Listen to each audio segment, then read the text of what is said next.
Bonsoir à tous mes chers auditeurs, bienvenue pour une nouvelle histoire qui va vous émouvoir profondément. Ce soir, je vais vous raconter une histoire vraie sur le pouvoir extraordinaire de l'amour, qui peut littéralement sauver une vie quand tout semble perdu. Imaginez un homme qui possède tout, fortune, pouvoir, respect, mais dont le cœur est en train de lâcher.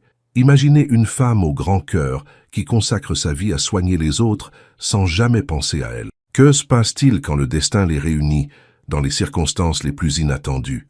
Peut-on vraiment guérir d'une maladie mortelle grâce à l'amour?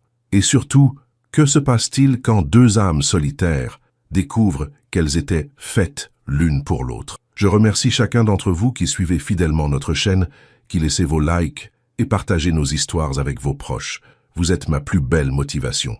Et si vous découvrez notre chaîne pour la première fois, abonnez-vous maintenant pour ne manquer aucune de nos prochaines histoires d'amour authentiques. Dites-moi dans les commentaires, que faites-vous en ce moment? Vous dégustez un bon café? Vous vous détendez après une longue journée? Vous préparez votre tisane du soir? J'adore connaître ces petits moments de votre quotidien que nous partageons ensemble. Alors installez-vous confortablement, fermez les yeux si vous le souhaitez, et laissez-vous emporter par cette magnifique histoire d'amour.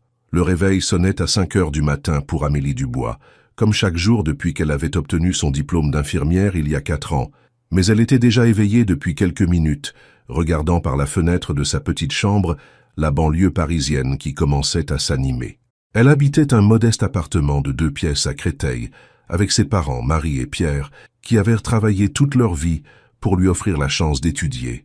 Marie était femme de ménage dans les bureaux de la Défense, et Pierre, maçon, se levait encore plus tôt que sa fille pour prendre le premier RER vers les chantiers où il construisait les rêves des autres. Amélie savait qu'elle était la fierté de ses parents, la première de la famille à avoir un diplôme universitaire, et elle portait cette responsabilité avec un cœur plein de gratitude et de détermination.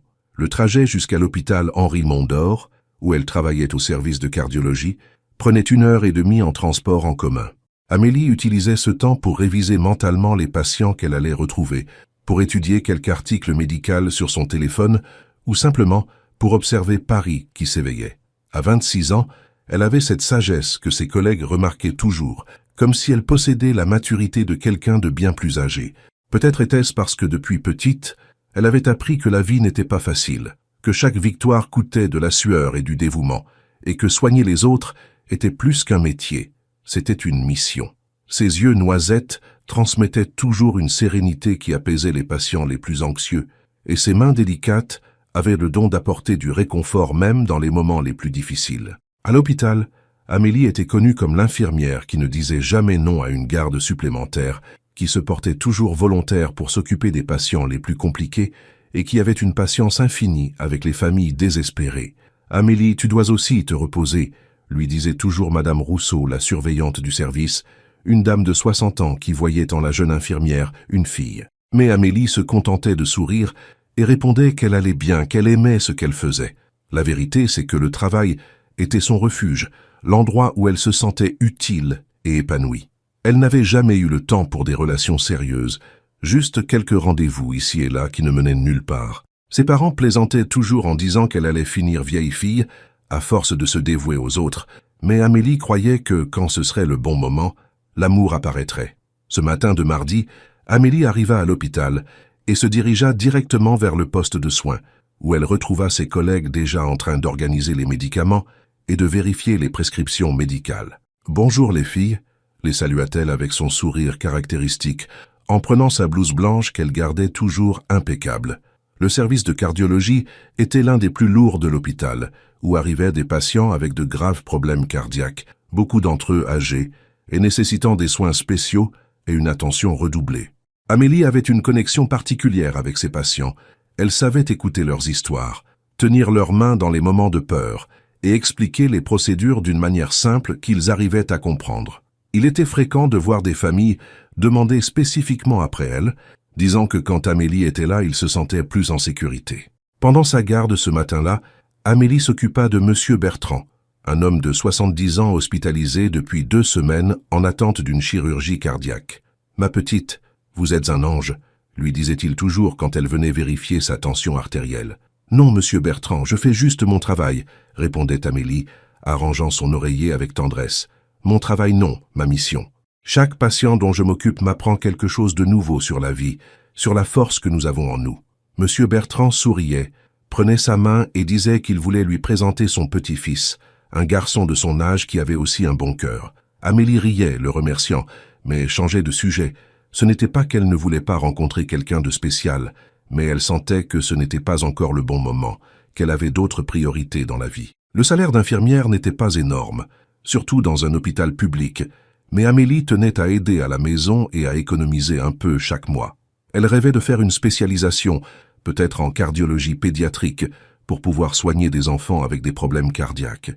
Elle savait que cela exigerait beaucoup d'études et un argent qu'elle n'avait pas pour le moment, mais elle croyait qu'avec de la persévérance et de la foi, elle y arriverait un jour. Ses parents disaient toujours qu'elle avait un cœur trop grand, qu'elle se souciait trop de tout le monde et s'oubliait elle-même. Marie, sa mère, insistait toujours pour qu'elle trouve un petit ami, se marie, ait des enfants. « Maman, quand ce sera le bon moment, ça arrivera », répondait toujours Amélie. « Dieu sait toutes choses, et j'ai confiance en son timing. » Cet après-midi-là, après une garde intense où elle avait soigné 8 patients, Amélie était en train d'organiser les dossiers médicaux quand Madame Rousseau s'approcha d'elle avec une expression différente sur le visage. « Amélie, je peux te parler 1 minute ?» demanda la surveillante indiquant la salle de réunion. « Bien sûr, Madame Rousseau. Il s'est passé quelque chose ?» répondit Amélie, suivant la femme plus âgée. Toutes les deux s'assirent, et Madame Rousseau commença à parler d'une proposition inhabituelle qu'elle avait reçue ce matin-là. Une dame très élégante était venue à l'hôpital en demandant des infirmières spécialisées en cardiologie, qui pourraient travailler comme aide-soignante à domicile. Elle a demandé spécifiquement quelqu'un de compétent, dévoué, qui ait de l'expérience avec les patients cardiaques. « J'ai immédiatement pensé à toi », expliqua Madame Rousseau. Amélie écouta tout attentivement, mais resta perplexe sur pourquoi quelqu'un viendrait chercher une infirmière justement ici. Alexandre Monclerc avait toujours cru qu'il contrôlait tout dans sa vie. À 34 ans, il était le président-directeur général de Monclerc Développement, l'une des plus grandes sociétés immobilières de France, que son père avait fondée et qu'il avait transformée en empire. Son bureau au dernier étage de l'une des tours les plus hautes de la Défense était son royaume, d'où il dirigeait des affaires qui brassaient des millions d'euros chaque jour. Il se levait à 5 heures du matin, allait à la salle de sport de sa résidence, prenait son café renforcé en lisant Les Échos et Le Figaro et arrivait au bureau toujours avant 7 heures. C'était une routine qu'il suivait religieusement depuis plus de 10 ans, depuis qu'il avait repris l'entreprise après que son père eut décidé de prendre sa retraite. Il ne s'était jamais marié, n'avait jamais eu de relation sérieuse qui dure plus de quelques mois. Il disait à tout le monde qu'il n'avait pas le temps pour ces choses-là, que l'entreprise était sa priorité, mais la vérité était qu'il n'avait jamais trouvé quelqu'un qui lui donne envie de changer sa routine. La vie d'Alexandre bascula complètement un jeudi de mars, pendant une réunion avec des investisseurs allemands. Il était en train de présenter le projet d'un nouveau complexe commercial quand il ressentit une douleur étrange dans la poitrine, comme si quelqu'un serrait son cœur avec force. Il essaya de faire comme si de rien n'était, continua la présentation, mais la douleur devenait de plus en plus intense. « Excusez-moi », murmura-t-il, sortant de la salle de réunion. Dans les toilettes, il se regarda dans le miroir et vit qu'il était pâle, en sueur froide. La douleur dans la poitrine ne passait pas, et il ressentit un essoufflement qu'il n'avait jamais connu auparavant. Il retourna à la réunion, essaya de continuer, mais après quelques minutes, il dut demander à son assistant de prendre le relais. « Je dois régler quelque chose d'urgent », dit-il, prenant les clés de sa voiture et partant directement à l'hôpital privé le plus cher de Paris. En chemin, la douleur empira tellement qu'il faillit avoir 2 accidents. À l'hôpital américain de Neuilly, après une série d'examens qui durèrent toute la journée, le cardiologue Dr Philippe Moreau donna le diagnostic qui changea tout, cardiomyopathie dilatée. « Vous avez une condition grave du cœur, Alexandre. Le muscle cardiaque est dilaté et affaibli. Il n'arrive pas à pomper le sang efficacement, » expliqua le médecin, montrant les examens sur un écran. « C'est génétique? Y a-t-il un traitement ?» demanda Alexandre, ressentant pour la première fois de sa vie une sensation de désespoir. Cela peut avoir un composant génétique, mais c'est aussi lié au stress, au rythme de vie intense. Avec le bon traitement, des médicaments, des changements de mode de vie, nous pouvons contrôler la maladie, mais vous devrez drastiquement diminuer votre rythme de travail et avoir des soins spéciaux. Alexandre écouta tout en silence, assimilant chaque mot.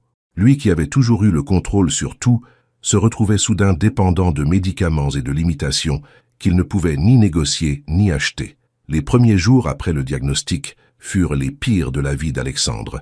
Il dut annuler des voyages d'affaires, transférer la responsabilité de plusieurs décisions importantes à ses directeurs et pour la première fois en années, commença à travailler depuis chez lui. Son penthouse dans le 16e arrondissement, qui n'était avant qu'un endroit pour dormir, devint sa prison. C'était un appartement magnifique, décoré par un architecte d'intérieur renommé, avec une vue incroyable sur Paris, mais Alexandre n'avait jamais remarqué à quel point il était silencieux et vide. Il passait ses journées à prendre une liste énorme de médicaments, à faire des examens de contrôle et à essayer de s'adapter à une routine complètement différente. Le médecin avait été clair, pas de stress, exercice léger seulement, alimentation contrôlée et surtout, éviter de rester seul pendant les crises qui pouvaient survenir à tout moment. Vous avez besoin de quelqu'un qui s'y connaît, une infirmière ou aide-soignante spécialisée, avait recommandé le docteur Moreau. Catherine Moncler, sa mère, était désespérée de voir son fils dans cette situation. C'était une femme élégante de 58 ans qui avait toujours eu une relation proche avec Alexandre, malgré sa personnalité fermée. « Mon fils, tu dois accepter de l'aide », insistait-elle à chaque fois qu'elle visitait l'appartement. « Je ne peux pas rester ici tout le temps. J'ai mes engagements, mais je n'arrive pas à être tranquille en sachant que tu es seul. » Alexandre résistait à l'idée d'avoir une inconnue s'occupant de lui, touchant à ses affaires, interférant dans sa vie privée. « Maman, je vais bien, je sais prendre mes médicaments, je sais quand je dois aller chez le médecin, » argumentait-il, mais au fond, il savait qu'il mentait. Il avait eu 2 crises pendant la nuit la semaine précédente, et si ce n'était pas le concierge qui avait une clé de secours de l'appartement et était monté vérifier après qu'Alexandre ne réponde pas au téléphone, quelque chose de bien pire aurait pu arriver. Catherine décida qu'elle n'allait plus attendre. Elle connaissait plusieurs personnes de la haute société qui avaient des soignants à domicile, mais elle voulait quelqu'un de vraiment qualifié pour s'occuper de son fils, pas seulement une accompagnatrice. C'est alors qu'une amie mentionna l'hôpital Henri Mondor, où elle avait hospitalisé son père récemment et avait été impressionnée par la gentillesse et la compétence des infirmières de cardiologie. « Cherche là-bas, Catherine. Les filles sont très préparées, et elles traitent les patients comme s'ils étaient de la famille. » Le lendemain, Catherine se rendit à l'hôpital, parla avec la surveillante, expliqua la situation de son fils et demanda une recommandation. « J'ai la personne parfaite pour votre fils, dit Madame Rousseau. Amélie est notre meilleure infirmière, spécialisée en cardiologie. Elle a une patience infinie et un cœur grand comme ça. Si quelqu'un peut aider votre fils, c'est elle. » Alexandre était sur la terrasse de l'appartement, observant le mouvement de Paris en contrebas, quand sa mère arriva avec la nouvelle. « J'ai trouvé l'infirmière parfaite pour toi. Elle travaille dans un hôpital public, a de l'expérience avec les patients cardiaques, et la surveillante m'a dit qu'elle était exceptionnelle. » Alexandre soupira, passant la main dans ses cheveux. Il savait qu'il n'avait pas vraiment le choix. Les crises devenaient plus fréquentes, et aussi dur que ce soit de l'admettre, il avait besoin d'aide. « D'accord, maman, mais fais-lui bien comprendre que je n'aime pas la conversation. Je ne veux pas quelqu'un qui essaye d'être mon ami. Je veux juste les soins médicaux nécessaires, rien de plus. » Catherine sourit, sachant que son fils essayait de maintenir sa personnalité contrôlante, même dans une situation où il n'avait clairement pas le contrôle. « Elle commence lundi, et Alexandre, promets-moi que tu vas lui donner une chance de t'aider. » Alexandre acquiesça simplement de la tête, retournant regarder la ville sans savoir que sa vie était sur le point de changer complètement. Amélie passa tout le week-end à penser à la conversation qu'elle avait eue avec Madame Rousseau le vendredi précédent. La proposition était tentante, mais aussi effrayante. Travailler comme aide-soignante à domicile signifiait quitter la sécurité de l'hôpital, laisser ses collègues et patients familiers pour entrer dans un monde complètement différent. Le salaire proposé était 3 fois supérieur à ce qu'elle gagnait à l'hôpital, suffisant pour aider davantage à la maison, économiser de l'argent pour la spécialisation dont elle rêvait et même se permettre quelque chose qu'elle avait toujours voulu offrir à ses parents. Mais d'un autre côté, s'occuper d'une personne riche dans une maison qui était probablement plus grande que tout son quartier la rendait nerveuse. Est-ce que je saurais me comporter? Est-ce que j'arriverais à gérer quelqu'un qui est habitué à un niveau de vie si différent du mien? Pensait-elle en aidant sa mère à étendre le linge dans la petite cour de leur immeuble. Marie Dubois remarqua que sa fille était différente pendant le déjeuner du dimanche. « Amélie, tu es bien silencieuse. Il s'est passé quelque chose au travail ?» demanda-t-elle, en servant le pot-au-feu qu'elle préparait tous les dimanches. Amélie raconta la proposition, le salaire, mais aussi ses insécurités. « Maman, et si je n'y arrive pas? Et si la personne est très difficile? Et si je fais quelque chose de mal ?» Marie prit les mains de sa fille et dit avec cette sagesse que seules les mères possèdent. « Ma fille, tu soignes les gens avec amour depuis 4 ans. Peu importe si c'est à l'hôpital public ou dans un hôtel particulier, un cœur malade a besoin des mêmes soins. Et tu as le don de soigner. Ça, Dieu te l'a donné. » Pierre, qui écoutait la conversation en silence, ajouta « Amélie, c'est peut-être l'opportunité qu'on attendait. Tu as toujours voulu faire cette spécialisation, et avec cet argent, tu y arriveras sans t'endetter. » Le lundi matin, Amélie s'habilla avec plus de soin que d'habitude. Elle choisit son chemisier blanc le plus élégant, son pantalon noir de costume qu'elle ne portait que pour les occasions spéciales, et attacha ses cheveux en chignon impeccable. Elle se regarda dans le miroir et respira profondément, faisant une prière silencieuse pour que tout se passe bien. Le rendez-vous avec la mère du patient était fixé à 10 heures dans un café chic du 7e arrondissement. Amélie n'était jamais allée dans ce quartier et fut impressionnée par les larges boulevards, les immeubles haussmanniens et les cafés sophistiqués. Elle arriva 15 minutes en avance, commanda juste un thé et observa les gens qui fréquentaient l'endroit, tous très bien habillés et parlant de sujets qu'elle ne connaissait pas. Catherine Moncler arriva ponctuellement à 10 heures et Amélie la reconnut immédiatement grâce à la description que Madame Rousseau avait donnée. Élégante, cheveux blonds soigneusement coiffés, vêtements chers mais discrets. « Vous devez être Amélie », dit Catherine avec un sourire chaleureux, tendant la main. « Je suis Catherine Moncler, enchantée. » Amélie se leva, serra la main de la dame et répondit « Tout le plaisir est pour moi, Madame Moncler. Madame Rousseau m'a un peu expliqué la situation de votre fils. » Les deux femmes s'assirent, et Catherine commença à expliquer l'état d'Alexandre, le diagnostic, les médicaments qu'il prenait, et surtout, le caractère difficile qu'il montrait depuis qu'il avait découvert la maladie. « Il a toujours été une personne réservée, concentrée sur le travail, mais maintenant c'est impossible. Il refuse les visites, parle à peine avec moi et est clairement déprimé. J'ai besoin de quelqu'un qui soit patient, qui comprenne que derrière cette résistance, il y a un homme qui a peur. » Amélie écouta tout attentivement, posant des questions sur la routine des médicaments, sur les symptômes qu'Alexandre présentait, sur les recommandations médicales. Plus Catherine parlait, plus Amélie s'identifiait au cas. Elle avait déjà soigné beaucoup de patients comme ça à l'hôpital, des hommes qui avaient toujours été forts et indépendants, et qui se retrouvaient soudain vulnérables et dépendants des autres. « Madame Moncler, puis-je vous poser une question ? Votre fils veut-il vraiment avoir une aide soignante, ou est-ce une décision uniquement de votre part ?» demanda Amélie, sachant que la réponse était fondamentale pour le succès du travail. Catherine sourit et répondit honnêtement. « Pour être sincère, il résiste.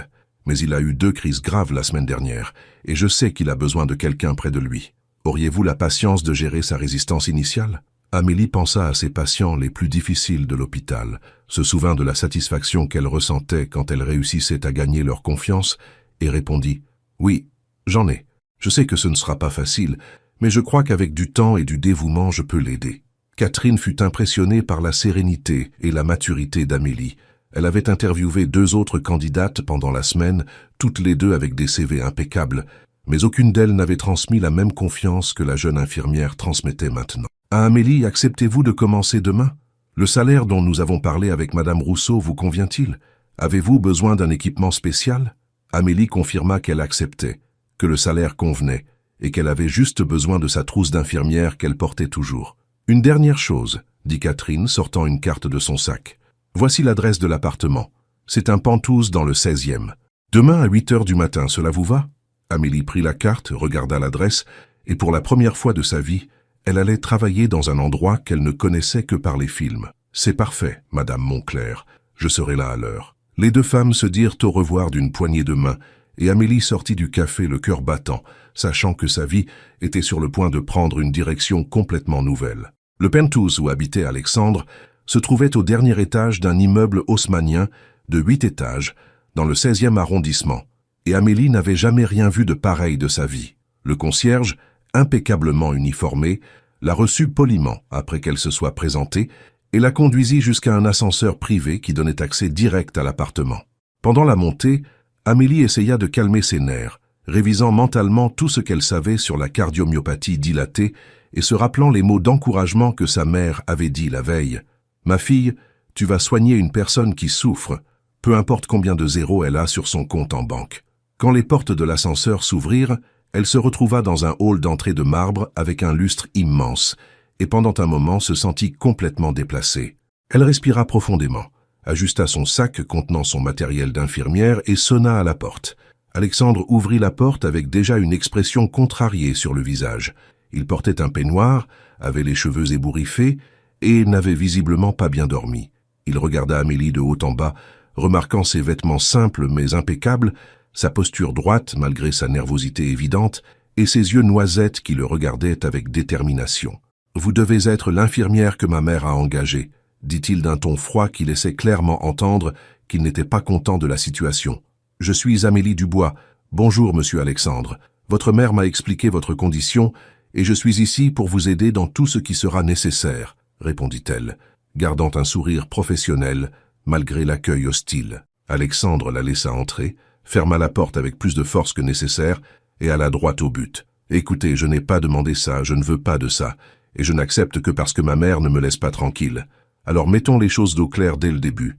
Vous faites ce que vous avez à faire, je prends mes médicaments, et nous n'avons pas besoin de parler d'autre chose. » Amélie observa l'appartement pendant qu'Alexandre parlait et fut impressionnée par la beauté et le luxe de l'endroit, mais remarqua aussi comme tout semblait froid et sans vie personnelle. C'était comme si personne n'habitait vraiment ici, qu'on ne faisait qu'y exister. « J'ai parfaitement compris, monsieur Alexandre. Je suis ici uniquement pour m'assurer que vous soyez en sécurité et que vous suiviez correctement le traitement médical, » répondit-elle calmement, sortant de son sac un carnet avec des notes. « Puis-je voir la liste des médicaments que vous prenez ?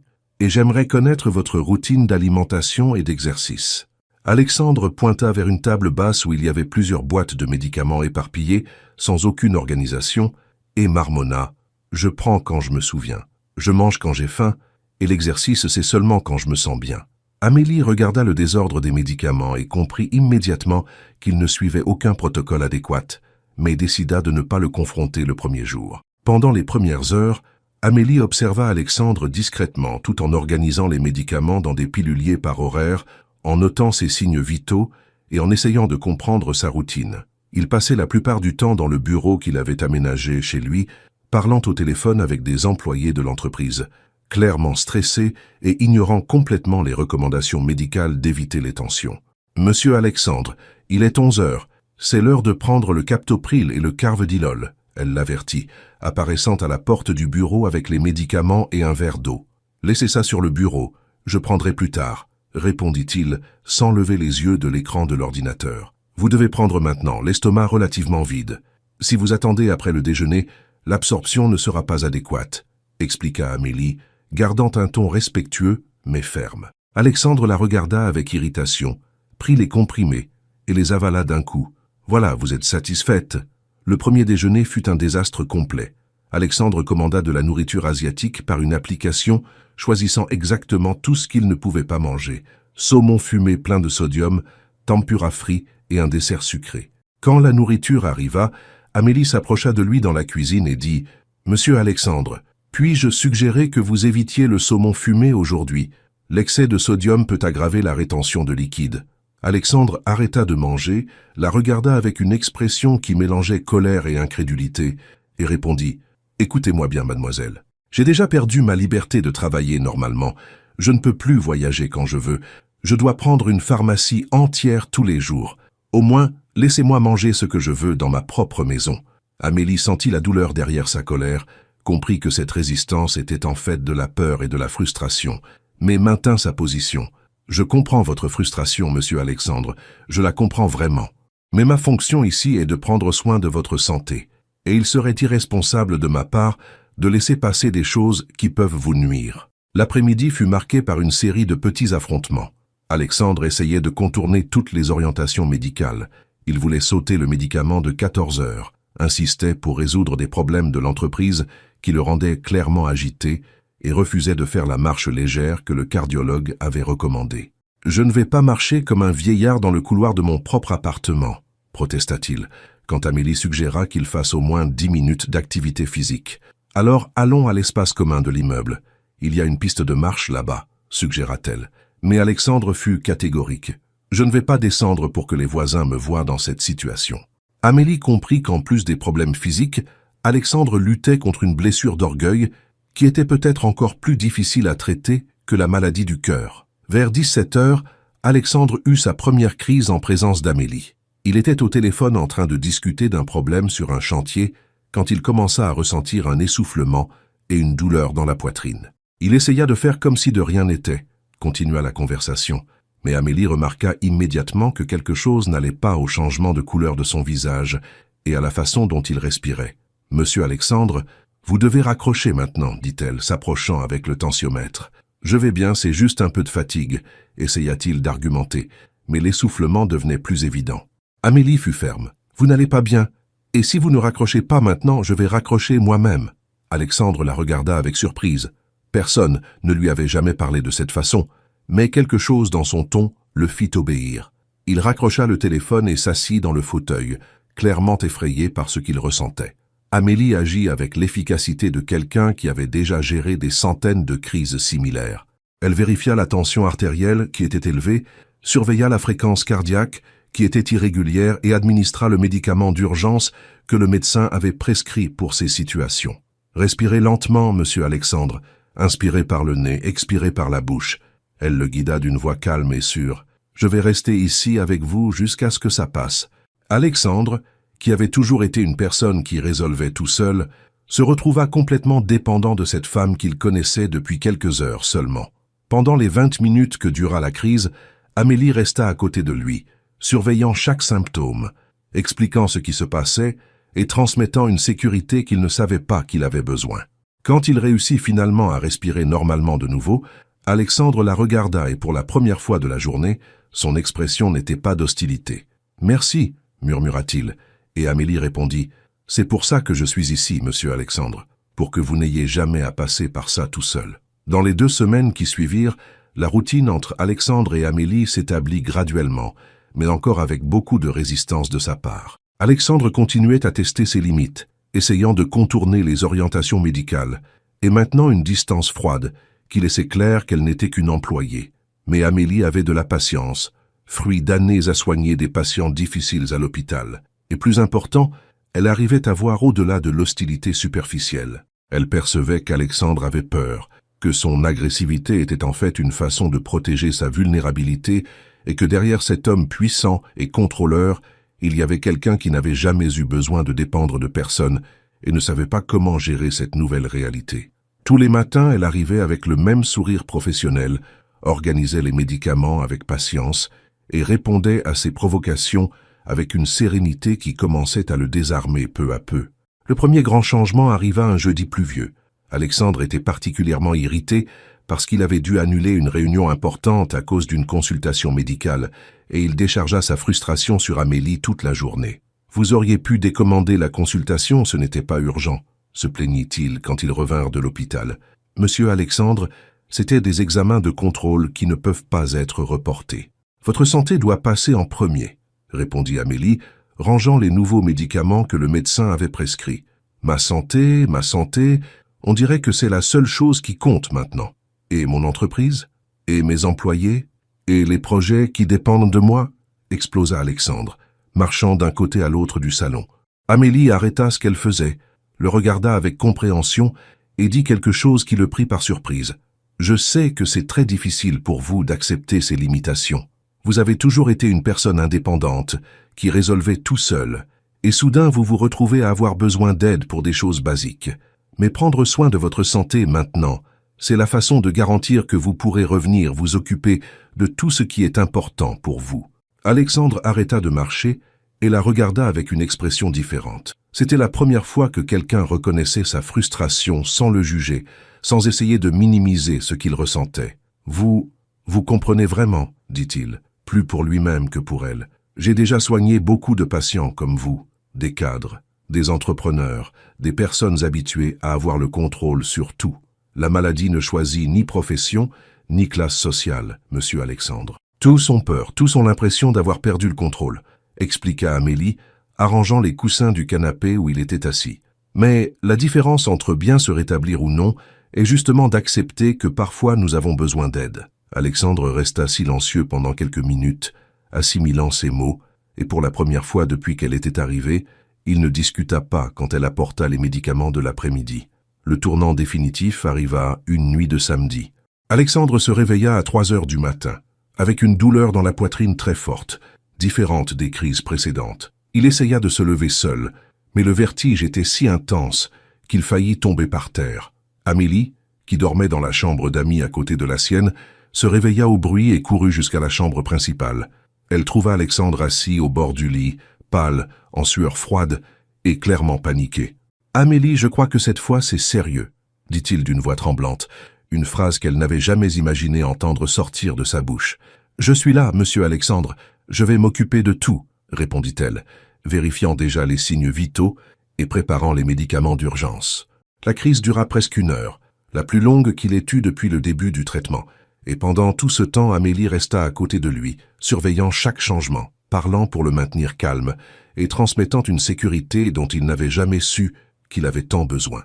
Quand la crise passa et qu'Alexandre réussit finalement à respirer normalement, il regarda Amélie avec une gratitude authentique pour la première fois. « Si vous n'aviez pas été là, je ne sais pas ce qui se serait passé, » admit-il, passant la main sur son visage mouillé de sueur. « Mais je suis là et je vais continuer à être là.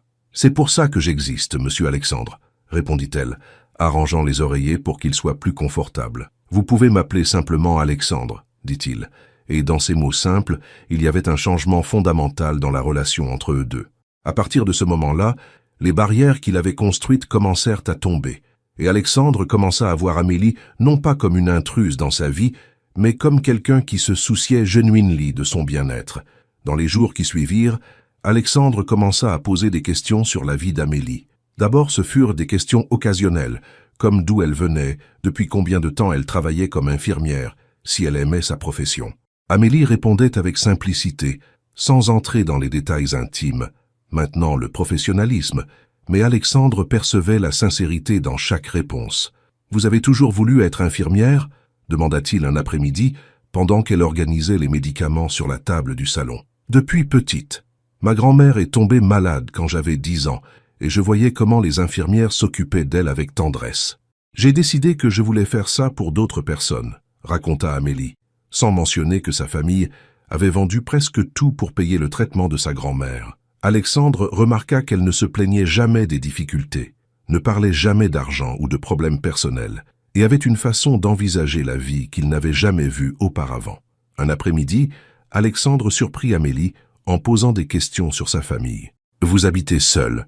voulut-il savoir pendant qu'il marchait lentement sur la terrasse de l'appartement, un exercice qu'il avait finalement accepté de faire. « J'habite avec mes parents. Ma mère est femme de ménage, mon père est maçon. Ils ont travaillé toute leur vie pour que je puisse étudier, » raconta-t-elle avec fierté dans la voix. Alexandre resta silencieux, pensant à la différence entre sa vie et la sienne. Il avait hérité de tout fait, n'avait jamais eu besoin de lutter pour rien, tandis qu'elle avait conquis chaque échelon avec ses propres efforts. « Ça doit être bien d'avoir une famille comme ça, unie, » commenta-t-il, et Amélie perçut une mélancolie dans sa voix qu'il essayait de cacher. « Vous n'avez pas une bonne relation avec votre mère ?» demanda-t-elle délicatement. « Si, ma mère est incroyable. Mais j'ai toujours été très focalisée sur le travail. Je n'ai jamais eu le temps pour d'autres choses. Maintenant que j'ai du temps, je me rends compte que ma vie était très vide. » La conversation la plus profonde entre eux arriva un mercredi soir. Alexandre avait des insomnies, effet secondaire d'un des médicaments, et Amélie resta dans le salon avec lui jusqu'à ce qu'il arrive à se détendre. « Puis-je vous poser une question personnelle ?» dit Alexandre, regardant par la fenêtre les lumières de la ville. « Bien sûr, » répondit Amélie, s'asseyant dans un fauteuil proche du canapé où il était allongé. « Vous ne vous êtes jamais marié, vous n'avez jamais eu d'enfant. Vous ne ressentez pas le manque d'avoir votre propre famille ?» Alexandre demanda, et Amélie sourit avant de répondre. « J'ai toujours cru que les choses arrivent au bon moment. J'ai eu quelques petits amis, mais jamais rien de sérieux.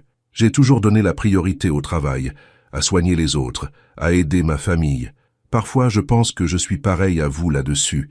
Je mets d'autres choses avant la vie personnelle. » Alexandre rit pour la première fois depuis qu'elle le connaissait, un rire authentique qui illumina son visage. « Nous sommes 2 bourreaux de travail alors, chacun dans son domaine. » Amélie commença à remarquer des changements subtils mais importants chez Alexandre. Il prenait les médicaments sans se plaindre, faisait les exercices recommandés, et plus important, il parlait davantage, souriait occasionnellement et montrait de l'intérêt pour des choses au-delà du travail. « Vous avez un hobby, quelque chose que vous aimez faire quand vous ne travaillez pas ?»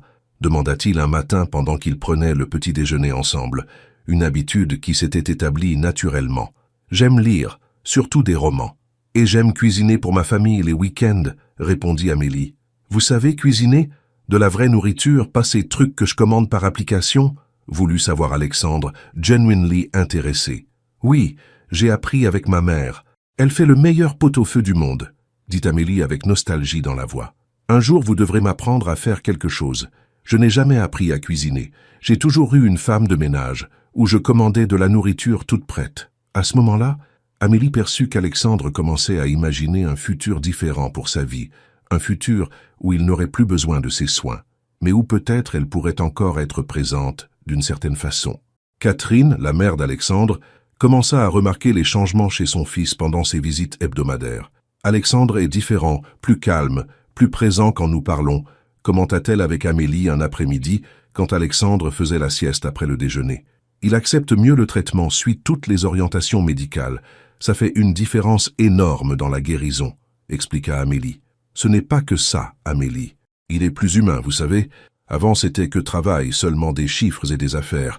Maintenant, il demande comment je vais. Il se souvient de choses dont nous avons parlé lors de la visite précédente. Vous avez fait un miracle avec mon fils, dit Catherine, prenant les mains d'Amélie avec gratitude. Amélie se sentit émue par ces mots, mais répondit « Il avait juste besoin de quelqu'un qui comprenne que derrière toute cette dureté, il y avait une personne sensible qui avait peur. » Alexandre commença à se rendre compte qu'il développait des sentiments pour Amélie un après-midi de jeudi, quand elle préparait son goûter dans la cuisine. Il observa comment elle se mouvait avec délicatesse, comment elle fredonnait doucement en coupant les fruits que le médecin avait recommandés, et comment ses yeux brillaient quand elle souriait en s'apercevant qu'il la regardait. C'était un sentiment étrange pour quelqu'un qui avait toujours été rationnel dans tous les aspects de sa vie, qui avait toujours choisi ses compagnies basées sur des intérêts mutuels ou la convenance sociale. Avec Amélie, c'était différent. Elle ne voulait rien de lui à part le voir aller bien, n'était pas impressionnée par son argent ou son statut, et avait une façon authentique de se soucier qu'il n'avait jamais expérimenté auparavant. « Vous me regardez d'une façon étrange », dit Amélie, s'approchant avec le plateau de fruits. « Je pense à comment ma vie a changé depuis que vous êtes arrivés ici, » répondit Alexandre, une confession qui surprit tous les deux. Les sentiments d'Alexandre grandissaient chaque jour qui passait. Il commença à attendre anxieusement les moments où Amélie s'occupait de lui, non seulement pour les soins médicaux, mais pour sa présence, pour la conversation, pour la façon dont elle le faisait se sentir important, non pas pour ce qu'il avait, mais pour ce qu'il était comme personne. Quand elle vérifiait sa tension artérielle, il ressentait un frisson avec son toucher délicat. Quand elle riait à quelques commentaires qu'il faisait, son cœur s'accélérait d'une façon qui n'avait rien à voir avec sa condition cardiaque. Alexandre ne s'était jamais vraiment amoureux, à 34 ans, avait toujours eu des relations superficielles avec des femmes de son cercle social, basées plus sur la convenance que sur des sentiments authentiques. Mais avec Amélie, c'était comme s'il découvrait ce qu'était l'amour pour la première fois, et cela l'effrayait autant que sa maladie du cœur. Amélie ressentait aussi quelque chose de différent, mais luttait contre ses sentiments de toutes ses forces. Elle savait qu'il était complètement inapproprié de s'impliquer émotionnellement avec un patient, qu'elle était là pour travailler, qu'il venait de mondes complètement différents. Mais il était impossible de ne pas remarquer comment Alexandre avait changé, comment il la regardait, avec une intensité qui faisait battre son cœur plus fort, comment leur conversation était redevenue profonde et intime, d'une façon qu'elle n'avait jamais expérimentée avec aucun homme. « Je dois maintenir le professionnalisme », se disait-elle tous les soirs avant de dormir, mais pendant la journée, elle se surprenait à attendre ses sourires, à s'inquiéter plus qu'elle ne devrait quand il n'allait pas bien, et à ressentir un bonheur authentique quand elle voyait qu'il se rétablissait non seulement physiquement, mais émotionnellement aussi. La tension entre eux atteignit sa limite un vendredi soir. Alexandre avait passé la journée particulièrement bien, avait fait tous les exercices sans se plaindre, avait pris les médicaments à l'heure correcte, et avait même parlé avec quelques employés de l'entreprise de façon calme et productive. Pendant le dîner, qu'ils avaient déjà l'habitude de prendre ensemble, Alexandre regardait Amélie d'une façon différente, plus intense, comme s'il luttait pour dire quelque chose. « Amélie, puis-je vous dire quelque chose ?» dit-il après qu'ils aient fini de manger. « Bien sûr, vous pouvez parler, » répondit-elle, commençant à débarrasser les assiettes. « Laissez ça pour plus tard. Asseyez-vous ici avec moi, » demanda Alexandre, indiquant la place à côté de lui sur le canapé. Amélie hésita un moment, sentant que quelque chose d'important était sur le point d'arriver, mais s'assit en maintenant une distance respectueuse. Amélie, je n'ai jamais parlé de sentiments avec personne dans ma vie. J'ai toujours pensé que c'était des bêtises, des trucs de gens faibles. Mais vous avez tout changé pour moi, commença Alexandre, regardant directement dans ses yeux.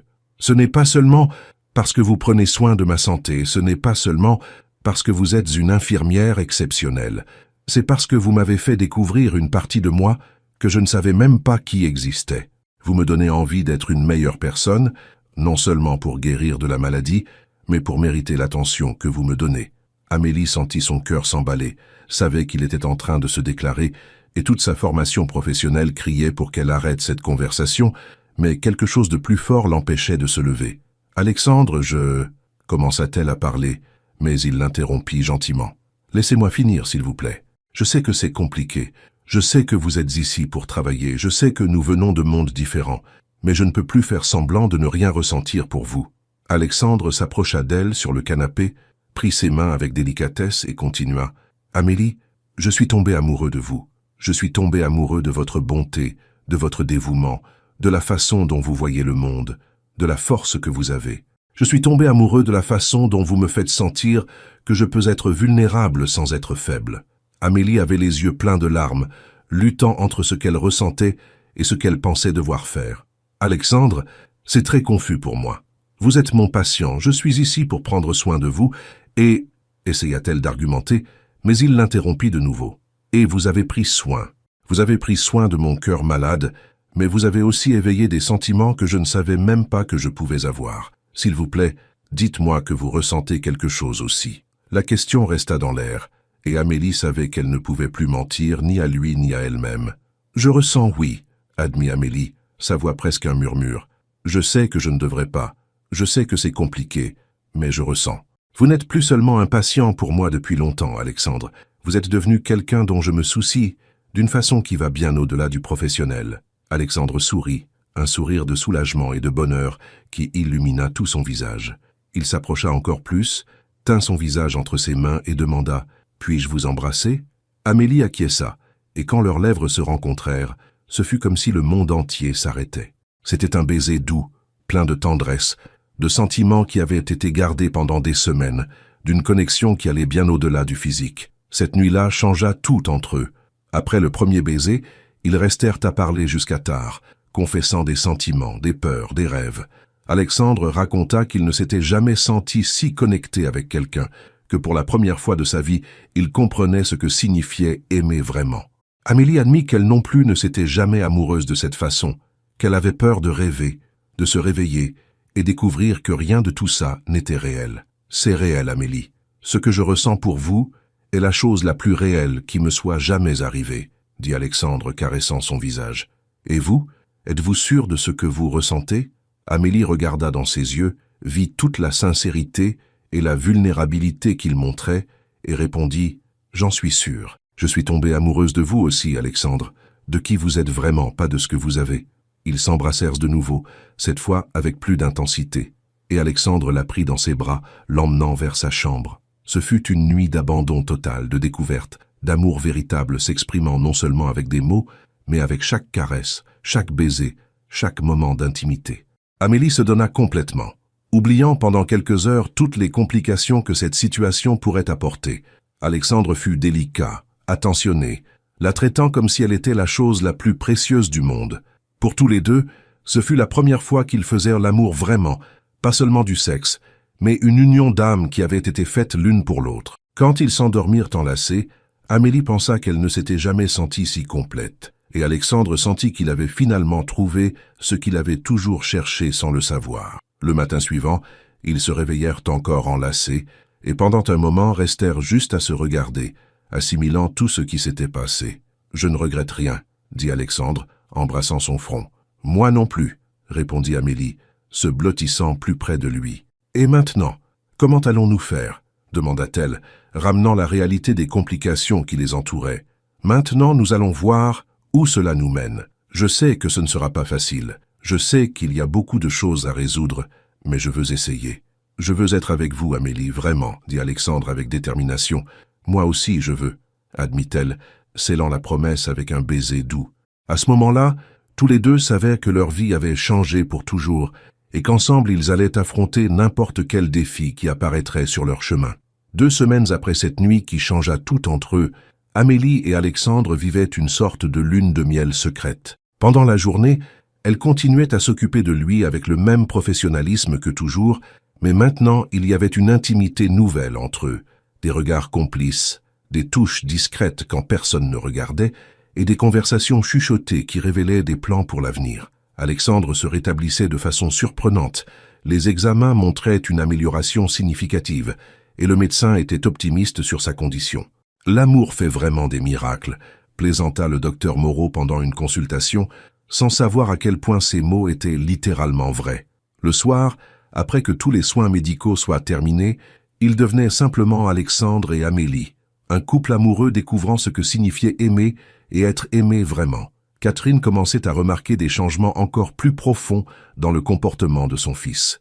Alexandre était radieux, parlait de projets futurs, montrait de l'intérêt pour des choses auxquelles il n'avait jamais prêté attention avant, comme décorer l'appartement ou voyager dans des endroits qui ne soient pas pour le travail. « Mon fils est amoureux », pensa-t-elle un après-midi, observant comment Alexandre regardait Amélie quand il pensait que personne ne regardait. « Et elle aussi », compléta-t-elle mentalement, remarquant comment Amélie rougissait quand Alexandre la complimentait ou comment ses yeux brillaient quand il entrait dans la pièce.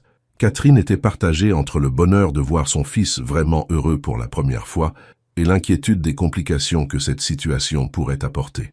Elle savait qu'ils venaient de mondes très différents, que la famille et les amis d'Alexandre pourraient ne pas accepter Amélie, mais en même temps, elle voyait que cet amour guérissait son fils, d'une façon qu'aucun médicament n'avait réussi. Amélie commença à ressentir les premiers symptômes un matin de mardi. Elle se réveilla avec des nausées, quelque chose qu'elle attribua initialement à quelque chose qu'elle avait mangé au dîner de la veille. Mais quand les nausées se répétèrent les jours suivants, toujours à la même heure, un soupçon terrible commença à se former dans son esprit. Elle calcula rapidement et se rendit compte qu'elle avait presque 2 semaines de retard dans ses règles, quelque chose qui n'arrivait jamais chez elle, qui avait toujours été très régulière. Son cœur s'emballa. Non pas de la joie qu'une femme amoureuse devrait ressentir en découvrant une possible grossesse, mais de la panique totale de ce que cette situation pourrait signifier. « Ça ne peut pas être maintenant. Pas comme ça », pensa-t-elle, sentant ses jambes trembler. Alexandre se rétablissait finalement. Il venait juste de se trouver, et une grossesse pourrait tout compliquer de façon irréversible. Pendant 3 jours, Amélie vécut dans un état de déni total. Elle essaya de se convaincre que c'était juste un retard causé par le stress des dernières semaines, par les changements dans sa vie, par l'intensité des sentiments qu'elle vivait. Mais les nausées continuaient, la sensibilité dans les seins augmentait, et son corps donnait tous les signes que quelque chose d'important se passait. Le jeudi, pendant l'heure du déjeuner, elle inventa une excuse pour Alexandre à propos de quelque chose de personnel à régler et courut jusqu'à une pharmacie loin de l'immeuble où il habitait. Elle acheta 2 tests de grossesse différents, les mains tremblant tellement qu'elle faillit faire tomber son portefeuille en payant. De retour à l'appartement, elle attendit qu'Alexandre fasse sa sieste de l'après-midi et fit les 2 tests dans la salle de bain de la chambre d'amis où elle dormait. Les 2 donnèrent positif. Amélie s'assit sur le carrelage de la salle de bain et pleura comme elle n'avait pas pleuré depuis la mort de sa grand-mère. Ce n'étaient pas des larmes de tristesse pour la grossesse en soi, mais de désespoir pour la situation impossible dans laquelle elle se trouvait. Elle était enceinte de l'homme qu'elle aimait, mais cet homme était techniquement son patron, un millionnaire qui pourrait penser qu'elle avait tout planifié, qu'elle avait profité de sa vulnérabilité pour tomber enceinte et s'assurer un avenir financier. « Il va penser que je suis une intéressée », pensa-t-elle, imaginant la réaction d'Alexandre en découvrant. « Il va penser que depuis le premier jour, j'ai planifié ça, que je me suis approché de lui pour l'argent. » L'insécurité sur la différence sociale entre eux, qu'elle avait réussi à oublier les dernières semaines, revint avec force totale. Comment expliquer à un homme habitué aux femmes de la haute société qu'une infirmière pauvre n'avait rien tramé, que cette grossesse était le fruit de l'amour véritable et non d'intérêts financiers? Les jours suivants furent une torture pour Amélie. Elle essayait d'agir normalement, de s'occuper d'Alexandre comme elle le faisait toujours, mais elle était constamment tendue, perdue dans ses pensées, clairement perturbée par quelque chose. Alexandre remarqua le changement immédiatement. « Vous êtes différente, Amélie. Il se passe quelque chose ?» demanda-t-il un après-midi quand elle vérifiait sa tension artérielle avec moins d'attention que d'habitude. « Je vais bien, juste un peu fatiguée », répondit-elle, évitant de regarder dans ses yeux. « Vous en êtes sûre? On dirait que vous êtes préoccupé par quelque chose. Vous savez que vous pouvez me parler de n'importe quoi, n'est-ce pas? Insista Alexandre, tenant sa main avec tendresse. Amélie faillit craquer à ce moment-là, faillit tout raconter, mais la peur fut plus forte. C'est juste le travail, Alexandre. Ne vous inquiétez pas. Alexandre commença à être vraiment inquiet quand Amélie commença à éviter les moments d'intimité entre eux. Quand il essayait de l'embrasser, elle trouvait toujours une excuse sur quelque soin médical qu'elle devait préparer. Quand il suggérait qu'elle dorme dans sa chambre, elle prétextait qu'elle devait être prête pour toute urgence pendant la nuit. Le soir, quand ils avaient l'habitude de parler de l'avenir, des projets qu'ils faisaient ensemble, elle restait silencieuse, acquiesçant seulement à tout ce qu'il disait sans contribuer avec ses propres idées. « Elle regrette », pensa Alexandre, ressentant une angoisse qu'il n'avait pas ressentie depuis longtemps. Elle se rend compte que nous sommes très différents et veut faire marche arrière. L'insécurité qu'il pensait avoir surmontée revint avec force, et il commença à se questionner s'il ne s'était pas précipité, s'il n'avait pas fantasmé un amour qui n'était peut-être pas partagé de la façon qu'il imaginait. La situation atteignit sa limite un vendredi soir. Alexandre essaya une fois de plus de s'approcher d'Amélie, et quand elle le rejeta encore avec une excuse ridicule sur le besoin d'organiser les médicaments de la semaine suivante, il perdit patience. « Amélie, arrêtez ça. Dites-moi ce qui se passe. Vous êtes bizarre depuis une semaine, vous m'évitez, vous ne me parlez plus correctement.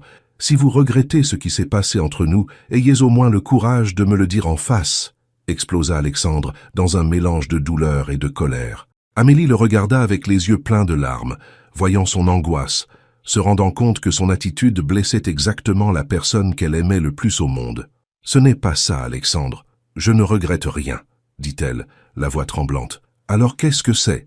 Pourquoi vous êtes comme ça avec moi ?» demanda-t-il, s'approchant et tenant ses épaules délicatement. Amélie regarda cet homme qui était devenu tout pour elle, vit la douleur dans ses yeux causée par sa propre insécurité et se rendit compte qu'elle ne pouvait plus continuer à mentir. L'amour qu'elle ressentait pour Alexandre était plus grand que ses peurs et il méritait de connaître la vérité indépendamment des conséquences. « Alexandre, je dois vous dire quelque chose de très important, mais avant que je parle, je veux que vous sachiez que jamais, jamais, je n'ai planifié ça. Jamais je ne vous ai utilisé, jamais je ne me suis approché de vous par intérêt. Tout ce qui s'est passé entre nous était vrai, » dit-elle, les larmes commençant à couler. Alexandre fut encore plus confus, mais perçut par son sérieux que quelque chose de très grave était sur le point d'être révélé. « Vous pouvez parler, Amélie. Quoi que ce soit, nous allons le résoudre ensemble, » dit-il, se préparant mentalement à n'importe quoi, sauf aux mots qu'elle allait dire ensuite. Amélie respira profondément, essuya ses larmes avec le dos de sa main et regarda directement dans les yeux d'Alexandre. Elle savait que ce moment allait définir l'avenir de tous les deux, que selon sa réaction, tout ce qu'ils avaient de construit ensemble pourrait s'effondrer. Mais elle savait aussi qu'elle ne pouvait plus vivre avec ce secret qui la rongeait de l'intérieur, blessant l'homme qu'elle aimait avec sa distance et sa froideur. « Alexandre, je suis enceinte, » dit-elle, sa voix sortant comme un murmure, mais les mots résonnant dans le silence de l'appartement comme un tonnerre. Alexandre resta paralysé pendant quelques secondes, assimilant ce qu'il venait d'entendre, les yeux fixés sur son visage comme s'il essayait de confirmer qu'il n'avait pas mal compris. « Vous êtes enceinte ?» répéta-t-il, encore sous le choc. Amélie acquiesça de la tête, se préparant à voir son expression changer en colère, méfiance, ou pire encore, déception. Mais la réaction d'Alexandre fut complètement différente de ce qu'elle attendait. Après le choc initial, une expression de surprise pure se répandit sur son visage, suivie par quelque chose qui semblait être de la joie. « Enceinte », répéta-t-il une fois de plus, cette fois non pas comme une question, mais comme s'il expérimentait le mot, testant comment il sonnait. « De combien de semaines ?» demanda-t-il, s'approchant d'elle avec une délicatesse qui contrastait totalement avec l'explosion de colère qu'elle avait anticipée. « Environ 3 semaines, d'après mes calculs. Alexandre, je sais que ça paraît, je sais ce que vous devez penser, » commença Amélie, mais il l'interrompit, tenant ses mains fermement. « Ce que je pense ? Amélie, savez-vous ce que je pense ? Je pense que je viens de recevoir la nouvelle la plus incroyable de ma vie. » Alexandre lâcha ses mains et passa ses propres mains dans ses cheveux, marchant quelques pas dans le salon, comme s'il avait besoin de bouger pour assimiler l'information. « Un bébé », murmura-t-il pour lui-même, et alors il se tourna vers elle avec un sourire qui commença petit et grandit jusqu'à illuminer tout son visage. « Amélie, nous allons avoir un bébé. » La joie dans sa voix était si authentique, si pure, qu'Amélie sentit comme si un poids énorme venait de quitter ses épaules. « Vous êtes heureux ?» demanda-t-elle, n'arrivant toujours pas à croire sa réaction. « Heureux? Amélie, je suis radieux. Je suis en extase. J'ai toujours voulu être père. J'ai toujours rêvé d'avoir une famille, mais je n'avais jamais trouvé la bonne personne. Et maintenant, avec vous, avec la femme que j'aime, ça va arriver. » Alexandre s'approcha d'elle de nouveau, prit son visage entre ses mains et l'embrassa avec une passion mélangée de tendresse qui fit s'emballer son cœur. « Mais Alexandre, êtes-vous sûr? Ça va tout changer pour nous.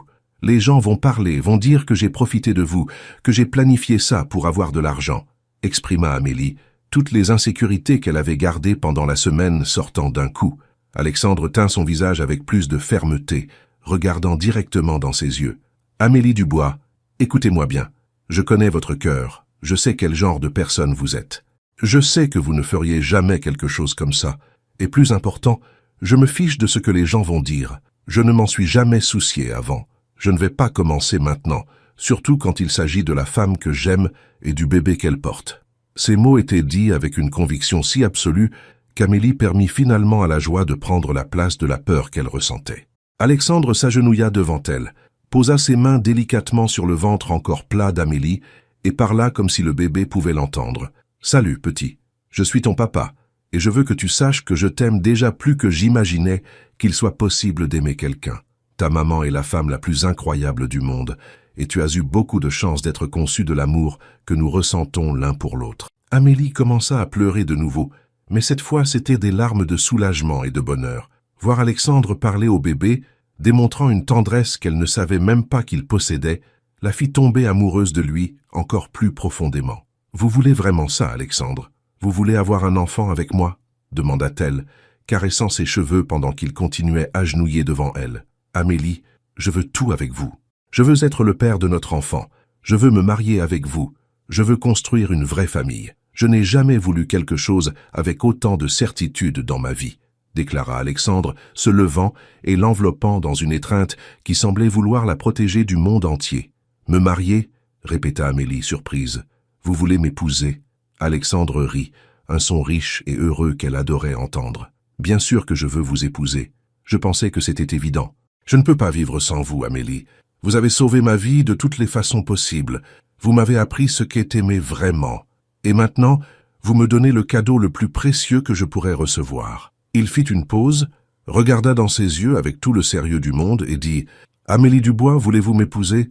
La question prit Amélie par surprise, même après tout ce qui s'était passé cette nuit-là. Elle regarda Alexandre, vit toute la sincérité et l'amour dans ses yeux, pensa au bébé qui grandissait en elle, et sentit qu'elle n'avait jamais été si heureuse de sa vie. « Oui, Alexandre, bien sûr que je veux vous épouser, » répondit-elle, et il la prit dans ses bras, tournant avec elle dans le salon dans un moment de pure joie et célébration. Quand il la reposa par terre, tous les deux riaient et pleuraient en même temps, submergés par l'intensité des sentiments et la rapidité avec laquelle leurs vies avaient changé. « Je n'arrive pas à croire qu'il y a une semaine j'étais désespéré, pensant que vous alliez me chasser d'ici, » avoua Amélie, encore enlacée avec lui. « Et moi je n'arrive pas à croire qu'il y a une semaine je pensais que vous regrettiez notre relation, » répondit Alexandre, embrassant le dessus de sa tête. « Amélie, promettez-moi quelque chose. Promettez que vous ne me cacherez plus jamais rien, que nous parlerons toujours de tout, même si c'est difficile. » Amélie le regarda et acquiesça de la tête. « Je promets. Et vous promettez que vous croirez toujours en moi, que vous vous souviendrez que je vous aime pour qui vous êtes, pas pour ce que vous avez. » Alexandre sourit, scellant la promesse avec un baiser long et passionné. « Je promets. Maintenant venez ici. Je veux parler avec vous et avec notre bébé de tous les projets que je fais pour notre famille. » Ils s'assirent sur le canapé, Amélie blottie dans les bras d'Alexandre, et passèrent le reste de la nuit à faire des projets pour l'avenir, rêvant tout haut de comment ce serait d'élever leur enfant ensemble, et célébrant l'amour qui avait surmonté tous les obstacles et créé maintenant une nouvelle vie. Alexandre ne put contenir sa joie quand sa mère arriva pour sa visite hebdomadaire le lundi suivant.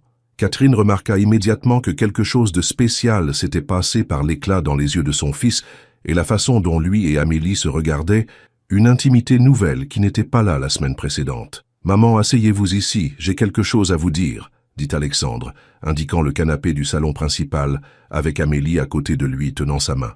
Catherine s'assit, curieuse et légèrement appréhensive, ne sachant pas si elle était sur le point d'entendre une bonne ou mauvaise nouvelle. « Amélie et moi sommes tombés amoureux, commença Alexandre, allant droit au but comme il le faisait toujours. Et elle est enceinte. Nous allons nous marier et avoir une famille. Catherine resta silencieuse pendant quelques secondes, regardant alternativement son fils et Amélie, assimilant les informations qu'elle venait de recevoir. La première réaction de Catherine fut d'inquiétude maternelle. « Alexandre, mon fils, êtes-vous sûr de ce que vous faites?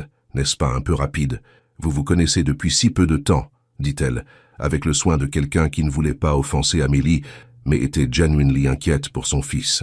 Alexandre tint la main d'Amélie plus fermement et répondit « Maman, je n'ai jamais été aussi sûr de quelque chose dans ma vie. Amélie n'est pas seulement la femme que j'aime, elle est la personne qui m'a sauvé de toutes les façons possibles.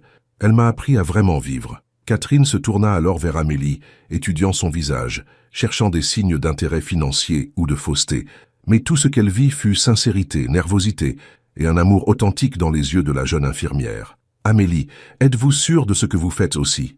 Mon fils peut être compliqué parfois. » Amélie regarda Catherine avec respect et honnêteté. « Madame Moncler, je sais que cela doit vous paraître étrange. Je sais que je ne viens pas du même monde que vous, que notre situation est compliquée. Mais je peux vous garantir que je n'ai jamais rien planifié de tout ça. Je suis tombée amoureuse d'Alexandre vraiment, de la personne qu'il est, du cœur qu'il a. Et pour le bébé, c'était une surprise pour nous deux, mais une surprise que nous avons accueillie avec joie. » La sincérité dans la voix d'Amélie, la façon dont elle parlait d'Alexandre, et surtout la façon dont les yeux de son fils brillaient quand il la regardait, commencèrent à convaincre Catherine que cet amour était réel. Mais ce fut la phrase suivante d'Amélie qui fit complètement fondre le cœur de la femme plus âgée. « Je sais que vous devez être inquiète, mais je promets que je vais prendre soin d'Alexandre pour toujours, malade ou en bonne santé, riche ou pauvre. Il est devenu tout pour moi. » Catherine se leva du canapé, marcha jusqu'à Amélie, et à la surprise de tous l'embrassa avec tendresse. « Ma chère, pardonnez ma réaction initiale. C'est qu'une mère s'inquiète toujours, » dit-elle, tenant le visage d'Amélie entre ses mains. « Mais je vois comme mon fils a changé depuis que vous êtes arrivé ici. Alexandre a toujours été fermé, froid, concentré seulement sur le travail. Je ne l'ai jamais vu vraiment heureux, vous savez. Et maintenant je le regarde et je vois un homme complet, un homme qui a trouvé sa raison de vivre. » Catherine se tourna alors vers Alexandre et dit « Mon fils, vous avez choisi une femme exceptionnelle, et je suis très heureuse pour vous. » Alexandre se leva et embrassa les deux femmes les plus importantes de sa vie, ressentant une plénitude qu'il n'avait jamais expérimentée auparavant. La conversation avec la famille d'Amélie fut également émotionnelle, mais d'une façon différente. Alexandre insista pour connaître ses parents personnellement, et le dimanche suivant, ils allèrent jusqu'à la maison modeste où Amélie avait grandi à Créteil. Marie et Pierre furent initialement intimidés de recevoir un millionnaire dans leur humble foyer, mais Alexandre fit le point d'honneur de montrer qu'il était là non pas comme un chef d'entreprise riche, mais comme l'homme qui aimait leur fille. « Monsieur Pierre, Madame Marie, je veux demander la main d'Amélie en mariage, dit-il, formellement, respectant les traditions de la famille simple. Je sais que nous ne nous connaissons pas depuis longtemps, mais je peux vous garantir que j'aime votre fille plus que tout au monde, et que je vais prendre soin d'elle et du bébé qu'elle attend pour le reste de ma vie. » Pierre, qui était un homme de peu de mots mais de beaucoup de caractère, regarda Alexandre directement dans les yeux et demanda « Monsieur, vous aimez vraiment ma fille? Ce n'est pas seulement parce qu'elle est enceinte ?» Alexandre répondit sans hésiter « Monsieur Pierre, je suis tombé amoureux d'Amélie bien avant de savoir pour la grossesse. Elle m'a appris ce qu'est l'amour véritable. Elle m'a donné envie d'être un homme meilleur.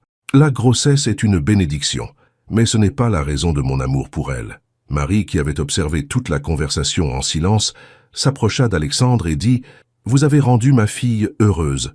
Je vois dans ses yeux une joie que je n'avais jamais vue auparavant.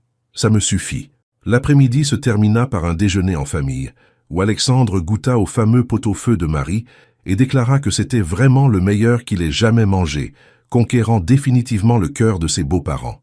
La plus grande surprise vint lors des examens médicaux de la semaine suivante. Le docteur Moreau fut impressionné par les résultats des examens d'Alexandre. « Je ne sais pas ce que vous faites, mais continuez comme ça, » dit le cardiologue, analysant les graphiques. « Votre fonction cardiaque s'est significativement améliorée. Votre tension est stable et les niveaux de tous les marqueurs sont excellents. Cliniquement parlant, vous êtes guéri. » Alexandre tint la main d'Amélie et sourit. « Docteur, j'ai trouvé ma guérison. J'ai trouvé l'amour. » Le médecin rit, mais devint ensuite sérieux et dit « Alexandre, parlant comme votre médecin Et comme quelqu'un qui a déjà vu beaucoup de cas comme ça, ce que vous vivez est réel. Le bien-être émotionnel a un impact direct sur la santé physique, principalement dans les maladies cardiaques. Amélie, vous avez littéralement guéri son cœur. À ce moment-là, tous les trois comprirent qu'ils avaient assisté à quelque chose qui allait bien au-delà de la médecine traditionnelle. Ils avaient vu le pouvoir transformateur de l'amour véritable. 3 mois plus tard, par un samedi matin ensoleillé, Alexandre et Amélie se marièrent dans une cérémonie simple mais émouvante, dans l'église du quartier où elle avait grandi à Créteil. Alexandre avait suggéré un grand mariage, dans une église célèbre de Paris, avec des centaines d'invités, mais Amélie avait demandé quelque chose de plus intime, qui reflète qui ils étaient vraiment comme couple. La petite église était décorée de fleurs blanches et lilas, les préférées d'Amélie, et les bancs étaient occupés seulement par les personnes qui comptaient vraiment, la famille et les amis les plus proches des deux. Catherine était au premier rang, radieuse, portant une robe élégante mais discrète à côté de Marie et Pierre, qui étaient émus de voir leur fille réaliser un rêve qu'ils ne savaient même pas qu'elle avait.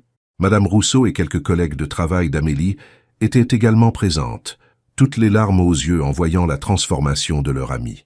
Amélie entra dans l'église au bras de son père, portant une robe simple en dentelle blanche qui mettait en valeur son ventre de 4 mois, déjà bien visible et arrondi. Elle avait choisi de ne pas cacher la grossesse, mais de la célébrer comme partie de leur histoire d'amour. La robe avait été un cadeau de Catherine, qui avait tenu à accompagner Amélie dans le choix, créant un moment spécial de complicité entre belle-mère et belle-fille. Quand Alexandre la vit marcher vers lui, il sentit son cœur s'accélérer, non pas à cause de la maladie, mais de l'émotion pure d'être sur le point d'épouser la femme qui avait complètement changé sa vie. Il était élégant dans un costume bleu marine, mais ce qui attirait le plus l'attention était le sourire radieux sur son visage, une expression de bonheur authentique que tous les présents purent témoigner.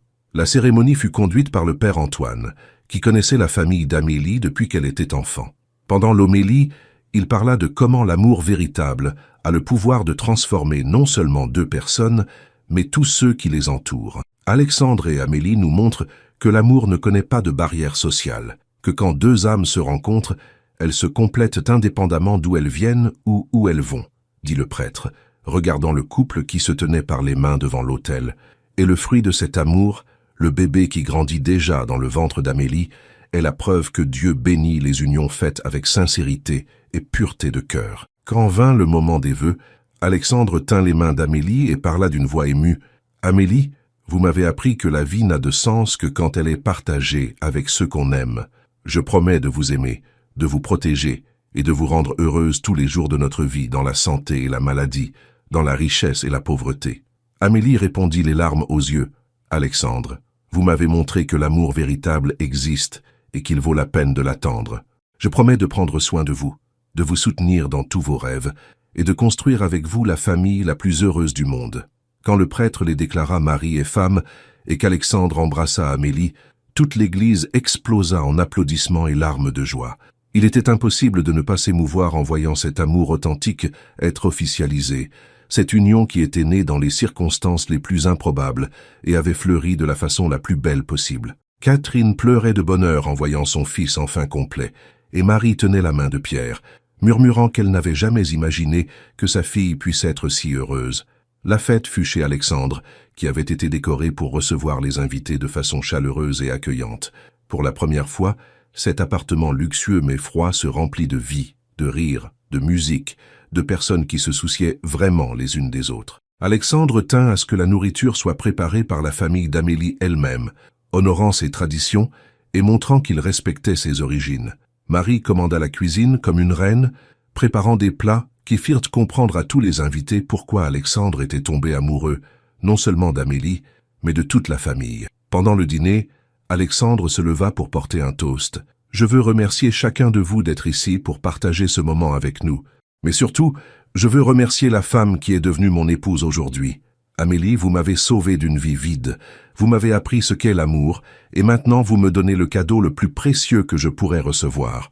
Notre famille ne fait que commencer. » 6 mois plus tard, par un matin de printemps, naquit Helena Moncler, une petite fille saine et belle qui hérita des yeux noisettes de sa mère et du sourire de son père. Alexandre était présent à l'accouchement, tenant la main d'Amélie pendant tout le travail, et quand il vit sa fille pour la première fois, Il pleura comme il n'avait jamais pleuré de sa vie. « Elle est parfaite », murmura-t-il, embrassant le front en sueur d'Amélie. « Vous êtes parfaite. » Catherine, qui était dans la salle d'attente, fut la première à connaître sa petite fille et déclara qu'Helena était l'enfant la plus belle qu'elle ait jamais vue. Marie et Pierre arrivèrent peu après, apportant les premiers vêtements qu'ils avaient tricotés de leurs propres mains. L'arrivée d'Helena compléta officiellement la transformation d'Alexandre d'un homme solitaire et malade en père passionné et complètement guéri. Alexandre, qui ne pensait avant qu'au travail et à l'argent, se réveillait maintenant tous les jours impatient de voir le sourire de sa fille et d'embrasser sa femme.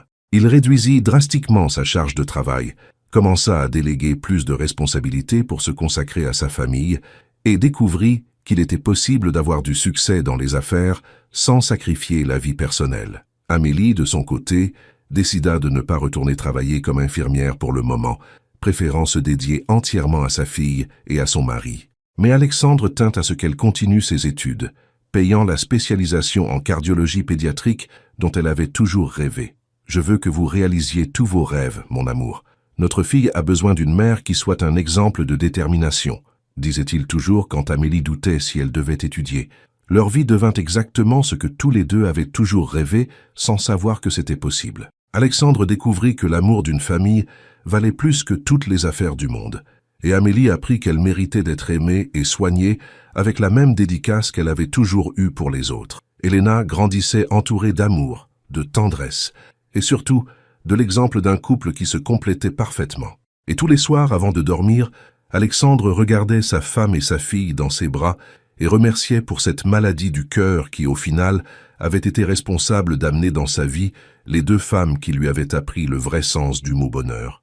Le cœur d'Alexandre était guéri, non seulement physiquement, mais dans tous les sens possibles, et battrait pour toujours pour l'amour de sa famille. Et ainsi se termine notre histoire, chers auditeurs. L'histoire d'Alexandre et Amélie nous enseigne que parfois les plus grandes bénédictions de notre vie arrivent déguisées en difficultés. Ce qui semblait être une maladie dévastatrice est devenu le chemin pour qu'Alexandre trouve l'amour véritable. Et Amélie a découvert que son dévouement aux autres fut récompensé par l'amour le plus pur qu'elle pouvait imaginer.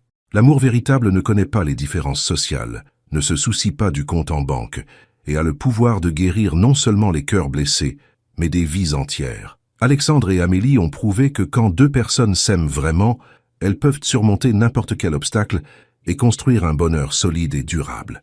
Si cette histoire a touché votre cœur, laissez votre like, abonnez-vous à la chaîne pour ne pas manquer nos prochaines histoires, et racontez-nous dans les commentaires, croyez-vous que l'amour a le pouvoir de guérir? Partagez cette histoire avec quelqu'un qui a besoin de croire en l'amour véritable. Et souvenez-vous, peu importe votre situation maintenant, l'amour de votre vie peut être plus proche que vous l'imaginez. Parfois, il arrive quand on s'y attend le moins, de la façon qu'on attend le moins, mais toujours au bon moment. Que Dieu bénisse chacun de vous avec beaucoup d'amour, santé et bonheur. À la prochaine histoire.